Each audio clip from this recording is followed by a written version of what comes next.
ஒரு அமைதியான கிராமம். அங்க எல்லாரும் ஒத்துழைச்சு சந்தோஷமா வாழ்றாங்க. ஆனா அந்த ஊர்ல ஒருத்தன் முருகன்.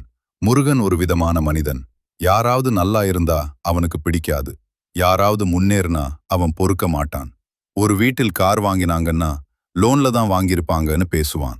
ஒரு வீட்டில் கல்யாணம் ஃபிக்ஸ் ஆகுதுன்னா மாப்பிள்ளை வீட்டார் வரும்போது அவன் சைட்ல போய் மெதுவா சொல்லுவான், நீங்க இன்னும் கொஞ்சம் விசாரிச்சு பாருங்க, சில விஷயங்கள் இருக்குன்னு கேட்டேன். யாராவது வீடு கட்டினாலும் ஃபங்க்ஷன் வைத்தாலும் அந்த சந்தோஷம் நீடிக்க கூடாது என்பதுதான் அவன் நோக்கம்.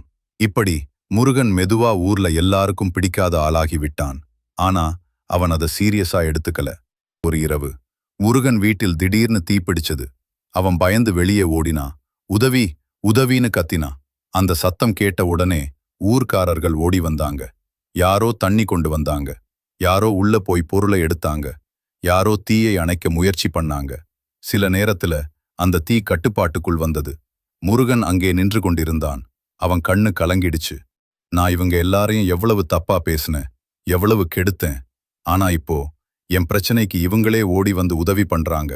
அவன் மெதுவா கண்ணீர் விட்டான். அந்த நாள்தான் அவன் வாழ்க்கை முழுக்க புரிஞ்சுகிட்டான். மனிதம் இருந்த இடத்தில்தான் உறவு இருக்கும். பொறாமை இருந்த இடத்தில்தான் தனிமை வரும்.